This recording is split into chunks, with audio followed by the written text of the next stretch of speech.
سر میں اکیلی آپ کے ساتھ کراچی نہیں جا سکتی۔ مائرہ کی بات پر کاشان ملک کی پیشانی پر بل پڑے۔ مس مائرہ، اگر آپ اتنے امپورٹنٹ بزنس ٹرپ پر میرے ساتھ نہیں جا سکتی تو کل سے آفس آنے کی ضرورت نہیں۔ وہ اپنی کھوک میں پلنے والی ننھی جان کا سوچتے مان گئی۔ رات 8 بجے کراچی پہنچے تو قریبی ہوٹلز کے سب کمرے بک ہو چکے تھے۔ ہم پرائیویٹ فلیٹ میں رہیں گے 1 رات کے لیے۔ وہ کاشان کی اطلاع پر کانپ اٹھی۔ ریلیکس ہو جائیں، میں آپ کے محلے کے لوفر لڑکوں جیسا نہیں ہوں۔ وہ طنزیہ بولا۔ کاشان کے کہنے کے باوجود مائرہ اے سی روم چھوڑ کر منہ لپیٹے لاؤنج میں لیٹ گئی، مگر آدھی رات وہ شدید گرمی سے بے ہوش ہوئی تو کاشان اسے باہوں میں بھرتا پارکنگ کی طرف جانے لگا کہ "May I come in, sir?" اپنے لبوں کو دانتوں میں دبا کر اس نے آفس کے دروازے کو ہلکا سا کھول کر اندر جھانکا اور کام کرتے کاشان ملک نے سر اٹھا کر اسے دیکھا۔ سر کو تھوڑا سا ہاں میں ہلاتے ہوئے اسے اندر آنے کی اجازت دی تھی۔ "Yes, you can come." مس مائرہ، وہ سنجیدہ مزاج شخص آج کافی اچھے موڈ میں لگ رہا تھا۔ ہمیشہ کی طرح وجاہت کا شاہکار، سلیقے سے بال بنائے، اپنی سرخ و سفید رنگت چہرے پر سلیقے سے تراشیدہ داڑھی اور چمکتی ہوئی بادامی آنکھیں۔ مائرہ نے ایک نظر اسے دیکھنے کے بعد انگلیوں کو ایک دوسرے میں پیوست کرتے ہوئے سر جھکا لیا اور اس نے سر اٹھا کر مائرہ کو دیکھا تھا۔ "مس مائرہ، کل یزدانی گروپ کے ساتھ ہماری میٹنگ ہے اور اس کے لیے آپ کو میرے ساتھ دوسرے شہر جانا ہوگا۔ کاشان کی بات سن کر اس نے حیرت سے اپنی بڑی بڑی پلکوں کو اٹھا کر اس سے دیکھا۔ جب سے اس نے آفس کو جوائن کیا تقریباً 3 مہینے ہو چکے تھے، لیکن ان 3 مہینوں میں ایسی بزنس ٹرپ کے بارے میں وہ پہلی بار سن رہی تھی۔ میں کیسے سر؟ اس کی آنکھوں میں سوالیہ پن ابھرا۔ بلا شبہ وہ بہت ذہین اور نفیس مزاج لڑکی تھی۔ صرف اسی وجہ کی بنا پر کاشان ملک نے اسے اپنے پرسنل سیکرٹری کا عہدہ دے دیا، لیکن اس کی جانب سے غیر متوقع سوال سن کر اس کے چہرے کے تاثرات ذرا سے سخت ہوئے۔ اپنی آنکھوں کو سکیڑ کر اپنا ہاتھ روکتے وہ اسے دیکھتا رہا۔ "کیا مطلب ہے؟ میں تمام ضروری فائلز آپ کے پاس ہی پریزنٹیشن کے متعلق آپ جانتی ہیں۔ ایسا گلابی رنگ کے گھیر دار شارٹ کے نیچے ڈھیلے ڈھالے پلازو میں ملبوس تھی، قمیض میں بنے ہوئے پھولوں کا ہم رنگ دوپٹہ سر پر رکھے اس نے سلیقے سے خود کو ڈھانپ رکھا تھا۔ چہرے کے اطراف میں گرتی ہوئی لٹوں کے ساتھ وہ بڑی دلکش لگ رہی تھی۔ "سر، مجھے اس کے لیے گھر سے پرمیشن نہیں ہوگی، کیا آپ کسی اور کو؟" ابھی تک اس کی بات مکمل ہی نہیں ہوئی تھی کہ برہم ہوتے ہوئے کاشان نے انگلی اور انگوٹھے کو اپنے لبوں پر جما کر اسے دیکھا۔ "بس مائرہ، یہ میرے آفس کا کام ہے، میں خریداری کرنے نہیں جا رہا جو کسی کو بھی ساتھ لیتا جاؤں گا۔ اس بزنس ٹرپ میں آپ کو میرے ساتھ جانا ہوگا۔ زندگی میں پہلی بار اس کا سامنا کسی ایسی لڑکی سے ہو رہا تھا جو عجیب سی گھبراہٹ کا شکار ہو کر اسے اپنے بارے میں وسوسوں میں ڈال رہی تھی۔ وہ کوئی گلی کا لوفر انسان نہیں تھا، نہ ہی مڈل کلاس گھرانے کے چوراہوں میں کھڑا ہوا سیٹی بجاتا ہوا لڑکا۔ ملک گروپ آف انڈسٹری کا جگمگاتا ہوا چراغ تھا، وہ جو پچھلے 5 سالوں سے بزنس کی دنیا پر حکمرانی کر رہا تھا۔ لاکھوں لڑکیاں آئیں اور لاکھوں لڑکیاں چلی گئیں، لیکن یہ پہلی لڑکی تھی جو اسے شک کی نگاہوں سے دیکھ رہی تھی، اور اس چیز نے اسے سنجیدگی سے سوچنے پر مجبور کر دیا۔ "کیا آپ کے گھر والے یہ جانتے ہیں کہ آپ یہاں سیکرٹری کے طور پر جاب کر رہی ہیں؟" اس سے پہلے رمشا نامی لڑکی کافی بے باک تھی، بولڈ، ریسنگ، کانفیڈنٹ، لیکن وہ کام کے سلسلے میں اتنی ذہین نہیں تھی، اور مائرہ کی ذہانت کو دیکھتے ہوئے اس کے سادہ حلیے کے باوجود کاشان نے اسے یہ عہدہ دے دیا، اور اب وہ یہ بات کرتی ہوئی اسے زہر لگ رہی تھی۔ "جی جانتے ہیں." اس کے لبوں نے ہلکی سی سرگوشی کی۔ "ٹھیک ہے، کل تیار رہیے گا، پرسوں ہماری واپسی ہوگی، گھر میں بتا کر آئیں، اور اگر آپ کو آنے کی اجازت نہ ہو تو کوئی بات نہیں، آپ کے لیے بہتر ہے پھر آپ گھر میں رکیں۔ بظاہر سادہ سے الفاظ میں کتنی بڑی دھمکی چھپی ہوئی تھی وہ جانتی تھی، اور یہ دھمکی تو اس کی سب سے بڑی کمزوری تھی۔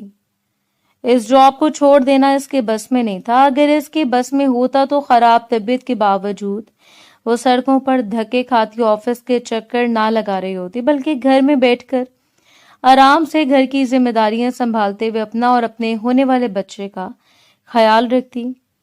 دوپٹے کو نامحسوس طریقے سے مٹھی میں دباتے وہ ایک نظر کاشان پر ڈال کر پلٹ گئی۔ اس کا پورا وجود پسینے میں بھیگا ہوا تھا، دل دھڑک رہا تھا اور آنکھیں عجیب سے خدشوں کے احساس کے تحت جمی ہوئی تھی۔ یا اللہ، مدثر اسے کبھی بھی شہر سے باہر جانے کی اجازت نہیں دے گا، وہ کیا کرے؟ اپنے سر کو تھام کر اس نے ٹیبل پر گرا لیا اور تبھی زنیرہ نے اس کے کندھے پر ہاتھ رکھا۔ کیا ہوا؟ سر نے کچھ کہا ہے؟ وہ ہمیشہ ہی سر کے غصے سے خائف رہتی تھی، اس لیے زنیرہ کو لگا شاید اس کی پریشانی کی وجہ یہ ہے۔ نہیں، ایسی بات نہیں ہے۔ اپنے تاثرات پر سختی سے قابو پاتے ہوئے اس نے سر کو نفی میں ہلایا اور زنیرہ جیسی چپکو لڑکی کہاں باز آنے والی تھی؟ وہ دھپ سے اس کے سامنے چیئر پر بیٹھ گئی۔ پھر بھی کوئی بات تو ہوئی ہوگی نا؟ آفس میں نہ جانے کتنی لڑکیاں تھیں جو اس کی کامیابی پر جلتی تھیں۔ جتنا جلدی اس نے کاشان کے سامنے خود کو ثابت کیا، اتنا جلدی کوئی نہیں کر پایا۔ یہاں کام کرتے ہوئے انہیں سال گزر چکے تھے، لیکن اس کے باوجود انہیں وہ مقام نہیں ملا جو مائرہ نے صرف 2 مہینوں میں حاصل کر لیا۔ میں نے کہا نا، سر نے نہیں ڈانٹا، مجھے کام کرنے دیجیے۔ جلدی سے اپنی فائلز کو اپنے سامنے کرتے ہوئے وہ کہہ گئی اور زنیرہ کے چہرے کی رنگت اڑی۔ کم سے کم مجھے بتا سکتی ہو، کوئی حل نکال لوں گی تمہاری پریشانی کا۔ زنیرہ تھی کہ جانے کا نام ہی نہیں لے رہی تھی۔ کوئی بھی بات نہیں ہے، بس سر نے بزنس ٹرپ پر جانے کے لیے کہا ہے، اس سے تھوڑا سا پریشان تھی میں۔ اور زنیرہ نے اپنی چھوٹی چھوٹی آنکھوں کو بڑا کرتے ہوئے اپنا منہ بھی کھول لیا۔ سر نے تمہیں ساتھ لے جانا ہے؟ اس کا سوال بالکل بے تکا تھا۔ وہ جو پہلے ہی تپی بیٹھی تھی شدید بدمزہ ہوئی۔ ظاہری بات ہے، میرے علاوہ اور کون جائے گا؟ اور اس کا منہ کھلا ہوا منہ او شیپ میں تبدیل ہو گیا۔ ہاں یہ تو ہے، آج کل سر کی بڑی کرم نوازیاں ہیں تم پر۔ اپنے چہرے کی جلن کو چھپاتے ہوئے اس نے کندھے اچکا کر انگلیوں کو ایک دوسرے میں پھنسا لیا اور وہ زنیرہ کو نہ جانے کتنی دیر دیکھتی رہی۔ اگر آپ اپنے کام میں ایماندار ہوتے ہیں تو اللہ آپ کو عزت عطا کرتا ہے۔ آپ جانتی ہیں میں اپنے کام کتنے ایمانداری سے کرتی ہوں۔ شوق بن کر دوسروں کے کاموں میں مداخلت کرنے نہیں پہنچاتی۔ جائیں آپ بھی پلیز۔ بڑے اعتماد کے ساتھ اس نے سارا غصہ زنیرہ پر نکال دیا اور منہ کے زاویے بگاڑتی ہوئی وہ اٹھ کر وہاں سے چلی گئی۔ اپنی ذہانت اور حاضر جوابی کی وجہ سے وہ آئے روز اپنے لیے نئے نئے دشمن بنا رہی تھی، یہ جانے بغیر کہ یہ لوگ وقت آنے پر اس کی راہ میں کیسے روڑے اٹکا سکتے تھے۔ اس کے پاس اور کوئی راستہ نہیں تھا سوائے خاموشی کے۔ یہ جاب اسے ہر صورت چاہیے تھی، لیکن اس نے سوچ لیا وہ پھپھو سے بات کرے گی۔ مدثر کی اجازت لے لے، اگر اس نے انکار کر دیا تو پھر چپ چاپ ریزائن کر دے گی۔ مزید کاشان ملک کی منت سماجت کر کے وہ اپنی عزت خراب نہیں کر سکتی۔ اس شام وہ گھر واپس لوٹی تو تھکاوٹ اس کے چہرے سے نظر آ رہی تھی۔ خوبصورت نقوش ہلکے سے مرجھائے ہوئے تھے۔ کچن میں کام کرتی ہوئی پھپھو کو میاں سلام کرتے ہوئے وہ سیڑھیاں چڑھتے اپنے کمرے میں چلی گئی۔ اسے اندازہ تھا ہر روز کی طرح مدثر گھر سے غائب ہی ہوگا۔ وہ تو ہمیشہ رات ڈھلے گھر واپس آتا ہے، سو اس کے بارے میں پوچھنا ہی بیکار تھا۔ کچھ ہی دیر کے بعد ستارہ کمرے میں اس کے لیے چائے لے کر آئی۔ چائے ٹیبل پر رکھتے ہوئے ایک جانچتی ہوئی نگاہ اس پر ڈال کر وہ پلٹ گئی اور اسے یقین تھا چائے لانے کے لیے بھی ستارہ کو پھپھو نے مجبور کیا ہوگا۔ اسے اس وقت طلب بھی ہو رہی تھی۔ ہاتھ بڑھا کر اس نے چائے اٹھا لی اور پھر دیکھتے ہوئے سر کے ساتھ چائے پی کر آنکھیں بند کرتے ہوئے لیٹ گئی۔ باہر سے ستارہ کی ہلکی ہلکی آوازیں بھی آ رہی تھیں۔ اس سے بھلا یہ کہاں برداشت ہوگا کہ وہ آفس سے آنے کے بعد اپنے کمرے میں آرام کرنے کی غرض سے چلی جائے، لیکن وہ اپنے سر کو تھامے چپ چاپ لیٹی رہی۔ کچھ دیر گزرنے کے بعد پھپھو کمرے میں داخل ہوئی۔ مائرہ، آج آنے میں دیر کر دی تم نے، اور کھانا نہیں کھانا بچے؟ ہمیشہ کی طرح میٹھی آواز کے ساتھ اس سے پکارتے ہوئے وہ اس کے قریب بیٹھ گئی اور اپنے چہرے سے بازو ہٹا کر اس نے بالوں کو سمیٹ کر جوڑا بناتے ہوئے پھپھو کو دیکھا۔ جی پھپھو، آ رہی ہوں کچھ دیر تک، بس کام زیادہ تھا اور سر میں درد ہے۔ نکاہت اس کے چہرے سے ظاہر ہو رہی تھی۔ ایسی حالت میں اپنا خیال رکھتے ہیں۔ تم نے ٹفن ختم کیا تھا؟ انہوں نے ایک بار پھر بے قراری سے اس کے چہرے کو تھامتے ہوئے پوچھا اور اس نے ہاں میں سر ہلا دیا۔ مدثر کہاں ہے نہ چاہتے ہوئے بھی وہ پوچھ گئی اور پھوپھو ہلکا سا مسکراتے ہوئے جیسے بات کو بدلنے لگی۔ ہوگا کسی دوست کے گھر، تم بتاؤ آج کا دن کیسا گزرا؟ اور وہ افسردگی سے پھوپھو کو دیکھتی رہی۔ ان کی بات کو یکسر نظر انداز کرتے ہوئے اس نے بیک گراؤنڈ سے ٹیک لگا لی۔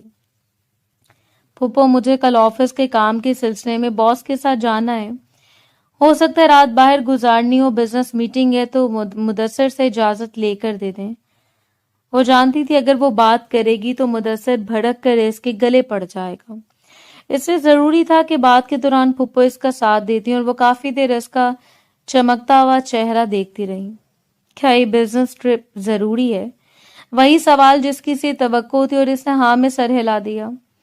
اگر ضروری نہ ہوتی تو خود ہی انکار کر دیتی۔ میں اپنے ناخنوں کو خریدتے ہوئے وہ بہت ملائم لہجے میں کہہ رہی تھی، اگر ایسی کوئی بھی اجازت مدثر کی طرف سے نہیں ملے گی تو پھر مجھے جاب چھوڑنی ہوگی۔ اور ابھی تک بات اس نے مکمل ہی نہیں کی تھی کہ پھوپھو کا ہاتھ اس کے کندھے پر آ پڑا۔ نہیں مدثر بھلا کیوں اجازت نہیں دے گا تمہیں؟ دے گا ضرور، میں اس سے بات کر لوں گی، تم بس صبح چلی جانا۔ اور اس نے چونک کر پھوپھو کی طرف دیکھا۔ آپ جانتی کہ ان کی اجازت لیے بغیر میں نہیں جاؤں گی۔ اور نورین بیگم نے مسکراتے ہوئے اس کا چہرہ تھام لیا۔ میری جان میں اجازت لے لوں گی، اپنی پھوپھو پر یقین نہیں ہے تمہیں؟ وہ جانتی تھی اس کی پھوپھو جتنا محبت سے پیش آ رہی ہیں اس کی پاس پشت حالات اتنے بگڑتے چلے جائیں گے۔ خواہ آج تک اس نے ایسا کوئی بھی کام کرتے ہوئے پھوپھو کو رنگے ہاتھوں نہیں پکڑا، لیکن اندر ہی اندر کہیں سے یقین تھا کہ اس کی بربادی کی سب سے بڑی وجہ پھوپھو کا میٹھا لہجہ بھی ہے۔ وہ ہرگز نہیں چاہتی کہ وہ کسی بھی طرح سے جاب چھوڑ دے اور گھر کا راشن پانی بند ہو جائے۔ مدثر کا اگر دل چاہتا تو وہ کام کرتا، جبکہ مدثر سے چھوٹا بھائی حسن دکان کو سنبھال رہا تھا۔ گھر کے اخراجات آسمان کو چھو رہے تھے اور ایسے میں اس کا بھی جاب چھوڑ دینا سراسر بے وقوفی تھی، اور پھوپھو ہرگز نہیں چاہتی تھی کہ وہ کوئی ایسی بے وقوفی کرے۔ رات تم مدثر سے کوئی بات نہیں کرو گی، جو بھی بات ہوگی میں کر لوں گی، تم بس صبح چلی جانا۔ اسے اپنے ساتھ لگاتے ہوئے اس کے ماتھے کا بوسہ دے کر انہوں نے تسلی سے کہا، اور اس نے ایک بار پھر پلکیں اٹھا کر ان کا چہرہ دیکھا تھا۔ آر یو شور پھوپھو؟ وہ اس لیے بار بار تصدیق جاری رہی تھی کیونکہ وہ بگڑتے ہوئے حالات برداشت نہیں کر سکتے تھے۔ ہاں میری جان، بالکل یقین رکھو۔ اور اسے یقین دلاتے ہوئے وہ کمرے سے چلی گئیں۔ کچھ دیر وہ یوں ہی بیٹھی رہی اور پھر اٹھ کر فریش ہونے چلی گئی۔ فریش ہونے کے بعد اسے کھانا کھا کر دوا لینی تھی جو اس حال میں اس کے لیے بہت ضروری تھی۔ اس کی ارلی پریگنینسی کے منتھ چل رہے تھے، ایسے میں جہاں سے ایکسٹرا پروٹوکول کی ضرورت تھی وہیں ایکسٹرا آنے والی پریشانیاں سے اپنی طرف سے گھیرے ہوئے تھے۔ 6 مہینے ہو چکے تھے ان کی شادی کو، اور ان 6 مہینوں میں اگر ایک دن وہ کھلکھلا کر مسکرائی تو وہ وہی دن تھا جب اسے معلوم ہوا کہ وہ ماں بننے والی ہے۔ یہ احساس ہی ایسا دل فریب تھا جس نے اسے شرما کر مسکرانے پر مجبور کر دیا، اور مدثر نے بھی آگے بڑھ کر اس کے ماتھے پر بوسہ دے دیا۔ فائنلی تو تم مجھے بیٹا دینے والی ہو۔ اس کے الفاظ پر وہ چونکی ضرور تھی، لیکن اس کی خوشی کو مد نظر رکھتے ہوئے خاموشی اختیار کر لی۔ لیکن یہ خوشی بھی چند دنوں کی تھی، اور پھر یہ خوشی اس کی ذات تک محدود ہو گئی۔ پھوپھو اس کا خیال رکھتی تھی، لیکن اس صورت میں جب وہ کما کے اس کے ہاتھ میں دیتی، اور اس جاب کو چھوڑ دینا انہیں کبھی بھی برداشت نہیں تھا۔ اپنی پریگنینسی کے بعد اس نے گھر میں ہلکا سا اعلان کیا تو کیا وہ جاب چھوڑ دے، لیکن گھر میں گویا ہنگامہ برپا ہو گیا۔ کسی کو بھی یہ منظور نہیں تھا، سو اسے خاموشی اختیار کرنا پڑی۔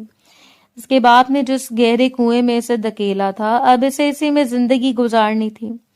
نہ ہی فرار کا کوئی راستہ تھا اور نہ ہی ڈوبنے کے امکان، بس اسی گہرے کنویں میں غوطہ زن ہو کر اسے مرنے جینے جیسی کیفیت میں مبتلا رہنا تھا۔ حسب معمول تقریباً رات 1 بجے کے قریب مدثر آیا، اپنے وجود پر پڑتے ہوئے۔ وزن کے زیر اثر اس نے آنکھیں کھول کر دیکھا اور مدثر اسے چمکتی ہوئی نگاہوں سے دیکھ رہا تھا۔ وہ حیران ہو کر اٹھی، آپ آ گئے؟ دانستہ طور پر اس کی نگاہیں گھڑی کے جانب مڑ گئیں جو ایک ہونے کا سندیسہ دے رہی تھی۔ ٹائم دیکھا آپ نے مدثر؟ وہی ہلکا سا شکوہ جو اس کی شخصیت کا خاصہ تھا وہ ہمیشہ اسے احساس دلاتی اور مدثر جی بھر کر بدمزہ ہو جاتا. کبھی تو شوہر کے قریب آنے پر مسکرا دیا کرو. اس کے جذبات کی قدر کیا کرو. ناشکری عورت اور اس کی زہریلی زبان. وہ سر جھٹک کر دوبارہ لیٹنے لگے. ایسے معلوم تھا مدثر کھانا باہر سے کھا کر آیا ہوگا، اور اگر کھانا بھی ہے تو اس وقت وہ اسے نہیں بتائے گا جو خماری اس کی آنکھوں میں نظر آ رہی ہے. وہ کھانے کی بھوک نہیں ہے، لیکن اس کی کمر میں شدید درد تھا. مرد جب تمام ذمہ داریوں سے منہ موڑ کر عورت کو صرف اس وقت اپنانا چاہتا ہے جب اسے ضرورت ہوتی ہے، جب جذبات اس کے سر چڑھ کر چیخ رہے ہوتے ہیں، تب اور عورت کا دل نہیں چاہتا کہ وہ اس کے بازوں میں بکھر جائے. تب وہ اسے جانوروں کے برابر لگتا ہے جو صرف اس وقت قریب آتے ہیں جب دور جانے کے لیے کوئی راستہ نہ بچا ہو. آؤ ذرا ریلیکس کرو. بہت بے سکونی ہے وجود میں. اپنے بالوں میں انگلیاں چلاتے ہوئے اس کے برابر میں لیٹ گیا اور وہ کروٹ بدل کر ذرا سی دور ہوئی. صبح آفس جانا ہے پلیز، میری طبیعت بہت خراب ہے. مدثر اور اس کی طبیعت واقعی خراب تھی. رات بھی کھانا کھانے کے دوران اسے مسلسل ابکائیاں آتی رہیں. اس کا معدہ حد سے زیادہ ڈسٹرب تھا. ہر چیز سے اسے الرجی ہو رہی تھی اور ویکنس بھی بہت زیادہ تھی. چاہنے کے باوجود وہ اپنے لیے اتنے پیسے نہیں بچا پائے کہ کسی اچھے ڈاکٹر سے دوا لے لیتی، اور مدثر نے اسے کمر سے تھام کر اپنے اوپر گرا لیا. ہر روز کے بہانے ہیں تمہارے. تم دنیا کی واحد عورت نہیں ہو جو بچہ پیدا کرنے جا رہی ہے. 1.5 ماہ کی پریگنینسی میں وہ 20 بار یہ بات سن چکی تھی. لیکن میں دنیا کی عورتوں میں سے ایک عورت ہوں جسے سارا دن اپنے شوہر کی ذمہ داریاں بھی نبھانی پڑتی ہیں. وہ جن ذمہ داریوں سے منہ موڑ کر بیٹھا ہے، گھر میں بھی آدھے سے زیادہ کام کرنا ہوتا ہے ایک بہو کی ذمہ داری کے طور پر، اور ہر رات اپنے شوہر کو بھی جھیلنا ہوتا ہے جسے صرف میرے وجود سے مطلب ہے. بس نہ چاہتے ہوئے بھی وہ پھٹ پڑی اور مدثر نے سختی سے اس کا منہ دبوچ کر مڑوڑ دیا. وہ درد سے سسک کر رہ گئی. یہ تو بہت معمولی بات تھی. ان کے تعلقات میں تم اگر یہ سب کچھ کرتی ہو تو کوئی احسان نہیں کرتی. ہر عورت کرتی ہے. اور جھٹکے سے اس کا ہاتھ چھڑوا کر اس نے اس کی آنکھوں میں دیکھا. بڑے بڑے بال کمر پر بکھرے ہوئے تھے، آنکھیں پھیلی ہوئی اور سوگوار، جبکہ لب کانپے ہوئے رونے کا اشارہ کر رہے تھے. اگر آپ سمجھے تو احسانات کی ایک لمبی فہرست ہے مدثر صاحب، لیکن آپ سمجھیں گے نہیں. وہ بچپن سے مدثر نیازی کے ساتھ منسوب تھی. اس کی پھوپھو کا بیٹا. پھوپھو کا باپ کے گھر پر بھی مکمل راج تھا، اس لیے اس کا باپ کٹ پتلی کی طرح اس کی پھوپھو کے سامنے ناچ تھا. آج تک ایسا نہیں ہو پایا کہ اس گھر میں اسے بیٹی کی جیسی حیثیت ملے، وہ مقام ملے جو اس گھر میں ستارہ کو حاصل تھا. اور یہی وجہ تھی کہ اپنی ہائی کوالیفائڈ خوبصورت ترین بیٹی کا رشتہ مدثر جیسے پھوڑ شخص کے ساتھ کرتے ہوئے اس کے باپ کی روح نہیں کانپی. اس نے دبی دبے لفظوں میں احتجاج بھی کیا تھا، لیکن اس کے باپ نے اس کی ماں کو دبوچ کر مارنا شروع کر دیا. یہ سب کچھ تمہاری طبیعت کا نتیجہ ہے. میں نے تمہیں کہا بھی تھا کہ اسے پیدا نہ کرو. میرے سر پر سوار ہو کر ناچے گی. وہ 3 بھائیوں کی اکلوتی بہن تھی. اس کے بھائی جان بانٹتے تھے اس پر، لیکن حد تھی کہ اس کا باپ آج تک اسے بیٹی نہیں سمجھ پایا. دوڑتے ہوئے اس نے ماں کو اپنے باپ کی گرفت سے آزاد کروا لیا. اس شام اس نے چپ چاپ اقرار کر لیا مدثر کی دلہن بننے کے لیے. اگر نصیب میں یہی لکھا تھا تو وہ کبھی بھی اسے پیچھے نہیں ہٹ سکتی. اور بالآخر اس سے مدثر کی دلہن بنا دیا گیا، جس کی سزا وہ آج تک بھگتتی آ رہی تھی. بغیر اس کی کوئی بات اور احتجاج کو سنے اس کے لبوں پر جھکتا ہوا وہ اسے اپنے بازوں میں سمیٹتا چلا گیا. اور یہ سمیٹنا کسے تھا؟ جیسے کوئی وجود سے گوشت کو نوچ کر کھانا چاہتا ہو، جیسے کوئی ساری زندگی کا نشہ ایک ہی رات میں انڈیلنا چاہتا ہو. اس کے وجود کا ایک ایک انگ درد میں مبتلا تھا، اور اسی درد کے زیر اثر وہ بس روتی رہ گئی. نہ جانے کتنی دیر کے بعد مدثر نے اسے چھوڑا تو اپنے وجود کو سمیٹ کر اس نے آنکھیں بند کر لیں. لبوں پر کوئی شکوہ نہیں تھا، بس دل دھڑکتا رہا اور آنسو بہتے رہے، جبکہ اس کے قریب میں لیٹا ہوا مدثر سارے جہاں سے بیگانہ ہو کر خراٹے لے رہا تھا. بس یہی اس کی مردانگی تھی، بس یہی اس کی ذمہ داریاں تھی جو وہ نبھا سکتا تھا، اس کے علاوہ کچھ نہیں. صبح ایک بار پھر مدثر کو بیدار کر کے اسے اجازت طلب کرنی چاہی، لیکن پھوپھو نے اسے اجازت نہیں دی کہ وہ مدثر کو بیدار کرے، بلکہ اسے تسلی دے دی کہ وہ اسے ہر صورت بتا دیں گی. وہ بے فکر ہو کر چلی جائے، اور اس روز وہ واقعی بے فکر ہو کر چلی گئی. اگر اسے اندازہ ہوتا کہ واپسی آنے کے بعد کیا ہوگا، اس پر قدم نہ اٹھاتی. آفس کے سارے معاملات سلجھانے کے بعد وہ تقریباً 3 بجے کے قریب مالک کاشان کے ساتھ روانہ ہوئی۔ اس کے ہاتھ میں وہ تمام ضروری فائلز تھی جو اس میٹنگ کے لیے بہت ضروری تھی۔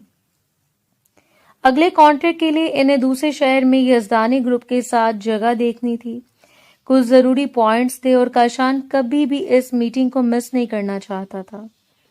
صبح سے اس کے وجود میں عجیب سی بے چینی پھیلی ہوئی تھی۔ درد کا احساس اسے بار بار گھیر رہا تھا اور گرتے ہوئے بلڈ پریشر نے بھی اسے کافی نقاہت زدہ کر دیا۔ راستے میں ہونے والی بارش کی وجہ سے راستے بلاک تھے۔ رات تقریباً 10 بجے کے قریب وہ مطلوبہ جگہ پر پہنچے۔ وہ زیادہ آباد ایریا نہیں تھا، لیکن پھر بھی کاشان نے اپنے اثر و رسوخ کو استعمال کرتے ہوئے سب سے پہلے اس ہوٹل کے بارے میں چھان بین شروع کی جہاں وہ رکنا چاہتا تھا، لیکن بدقسمتی سے اسے وہاں پر کوئی بھی کمرہ نہیں ملا۔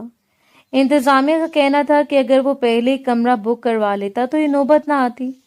شہر بھر میں طوفانی بارش آئی اور اس کے ساتھ خراب ہونے والی گاڑی میں اس رات کو اور بھی ہنگامہ خیز بنا دیا۔ چپ چاپ اپنے ٹوٹے ہوئے وجود کو سنبھال کر وہ ادھر سے ادھر اس کے ساتھ گھومتی رہی۔ نہ جانے کتنے ہوٹلز میں انہوں نے رکنے کی کوشش کی، لیکن انہیں رکنے کے لیے کوئی شاندار ہوٹل کی بجائے ایک پرائیویٹ فلیٹ کا انتخاب کرنا پڑا۔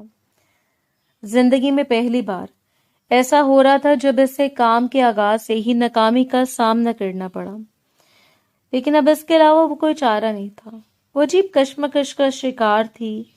کاشان بہت پروفیشنل انسان تھا۔ وہ بغیر کسی وجہ کے اسے مخاطب بھی نہیں کرتا، لیکن پھر بھی ایک لڑکی ہونے کے ناطے ایک غیر مرد کے ساتھ رہتے ہوئے ایک عجیب سی بے چینی اس کے وجود میں پھیلی ہوئی تھی، اور سب سے بڑی بات یہ کہ وہ جس ماحول کے سے مطابقت رکھتی تھی وہاں کسی پر یقین کرنا آسان نہیں ہوتا۔ وہ فلیٹ بالکل چھوٹا تھا، ایک کمرہ، ایک سٹور روم، کچن اور چھوٹا سا لاؤنج، لیکن اس کے لیے بھی انہیں اضافی پے کرنا پڑا۔ آج کل جہاں بھی جائیں لوگ مجبوری کا فائدہ اٹھاتے ہیں، اور کافین کو اس بات کا اچھے سے اندازہ ہو رہا تھا۔ جس وقت وہ اس فلیٹ میں پہنچے رات کی تقریباً 11:30 ہو چکے تھے۔ کھانا آرڈر کے ذریعے انہیں ریسیو ہوا۔ سٹور روم میں ڈرائیور رکا اور اس واحد کمرے میں کاشان ملک کھانا کھانے کے بعد اب اس میں کچھ ہمت جمع ہو گئی تھی۔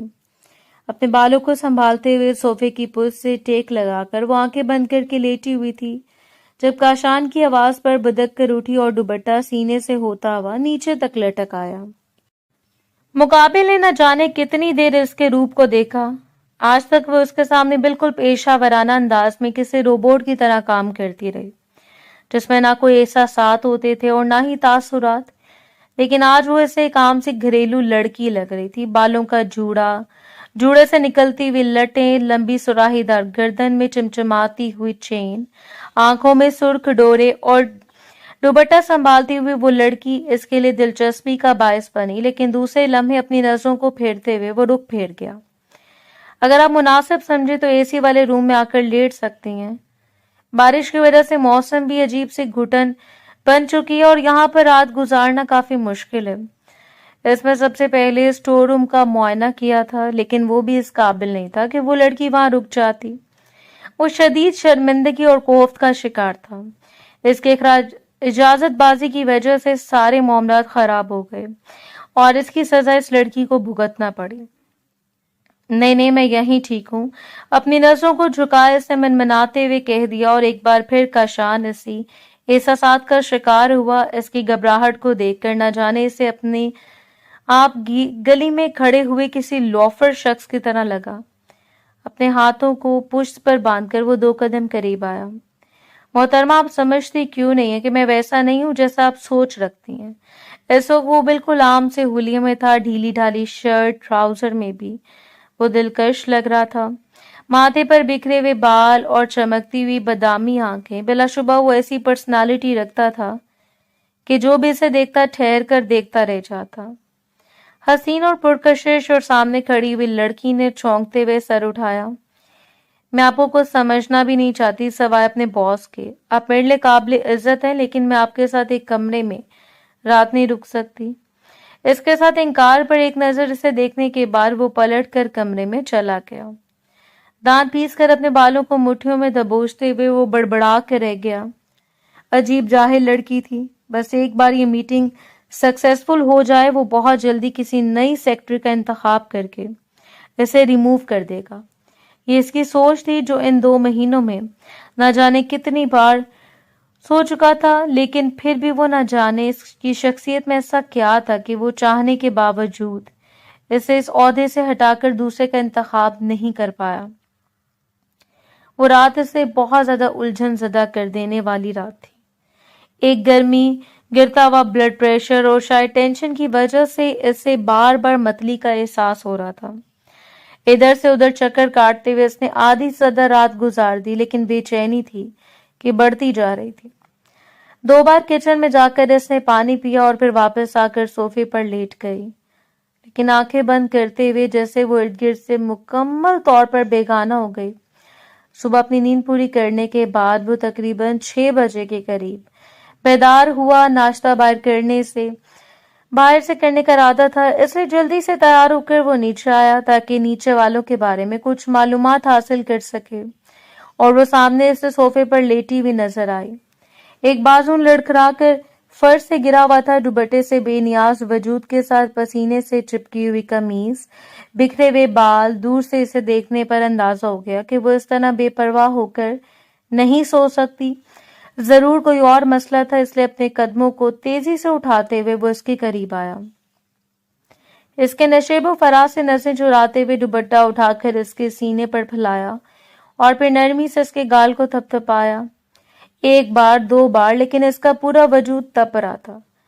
اسے حیرت ہوئی، اس لڑکی کے متعلق وہ اس سے زیادہ کچھ نہیں جانتا تھا کہ وہ ایک مڈل کلاس گھرانے سے تعلق رکھتی ہے اور ایک ایماندار سیکٹری ہے، لیکن اس کی گردن پر بنا ہوا ہلکا سا سرخ نشان کوئی اور ہی کہانی سنا رہا تھا۔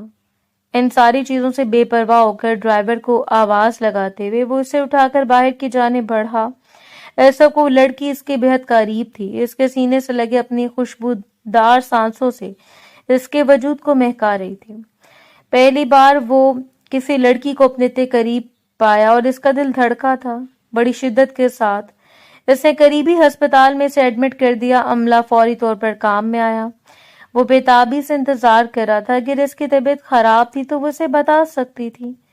بار بار اس کے ذہن میں ایک ہی خیال آتا رہا، لیکن کل سے اس کے آنے سے انکار کرنا چاہا تو کاشان کی طرف سے اسے دھمکی سے نوازا گیا۔ دوسرا خیال بھی فوراً ہی کود پڑا اور اس نے سر جھٹکتے ہوئے خود کو ریلیکس کرنا چاہا۔ تب اسے ڈاکٹر آتی ہوئی دکھائی دی۔ آپ کی پیشنٹ ہوش میں آ چکی ہیں۔ عمومی طور پر پریگنینسی میں ایسا ہوتا ہے۔ اس ڈریس اور بلڈ پریشر کا ایشو کافی زیادہ ہے، آپ کو احتیاط سے کام لینا ہوگا۔ میں دوائیاں لکھ دیتی ہوں، تقریباً 2 گھنٹوں بعد انہیں ڈسچارج کر دیا جائے گا۔ وہ وہیں ساکت کھڑا رہ گیا۔ پریگننٹ؟ اس کے لبوں سے بے آواز سرگوشی کی تھی اور پھر اپنے چہرے پر ہاتھ پھیرتے ہوئے اس نے تاثرات پر قابو پا لیا۔ وہ لڑکی شاید پریگننٹ تھی، اتنی چھوٹی اور معصوم سی لڑکی، کیا وہ شادی شدہ تھی؟ ہزاروں سوالات اس کے ذہن کی اسکرین پر جگمگا رہے تھے اور سر جھٹکتے ہوئے وہ کینٹین سے کھانے کے لیے کچھ چیزیں لے کر کمرے کی جانب بڑھا۔ وہ سامنے ٹیک لگا کر بستر پر بیٹھی ہوئی تھی، ہاتھ میں لگی ہوئی ڈرپ اور زرد پڑتا ہوا چہرہ۔ اب کیسی طبیعت؟ آپ کے کھانے پینے کے سامان کو اس کے قریب رکھتے ہوئے کاشان نے سنجیدگی سے اسے دیکھا اور ایسے سر اٹھا کر اس کا چہرہ دیکھنے لگی۔ مجھے پلیز گھر چھوڑ دیں، وہ بولی تو آنکھوں میں عجیب سی نمی بھرنے لگی، اور پشت پر ہاتھ باندھ کر کھڑا ہوا شخص جاذبیت سے اس کے چہرے کا جائزہ لے رہا تھا۔ کیا آپ میرڈ ہیں؟ اس کے سوالی نظروں میں دیکھتے ہوئے اس نے ہاں میں سر ہلایا اور کاشان نہ جانے کتنی دیر اسے دیکھتا رہا۔ اس حال میں آپ کے ہسبینڈ؟ اس نے دانستہ طور پر اپنے سوال کو ادھورا چھوڑ دیا، اور ہسبینڈ کے نام پر اس لڑکی کا تاریک پڑتا ہوا چہرہ اس کی آنکھوں سے پوشیدہ نہیں تھا۔ اس نے جواب دینا ضروری نہیں سمجھا، یا اس کے پاس اس بات کا جواب تھا ہی نہیں، لیکن اس کے جھکے ہوئے سر کو دیکھ کر وہ بات کو بدلنے کے سے انداز میں آگے بڑھا۔ آپ کچھ کھا پی لیں، اس کے بعد میڈیسن لیتے ہیں اور پھر میں آپ کو گھر لے کر چلتا ہوں۔ بے فکر رہیں۔ تو وہ کل والی بات کی تلافی کرنا چاہتا تھا۔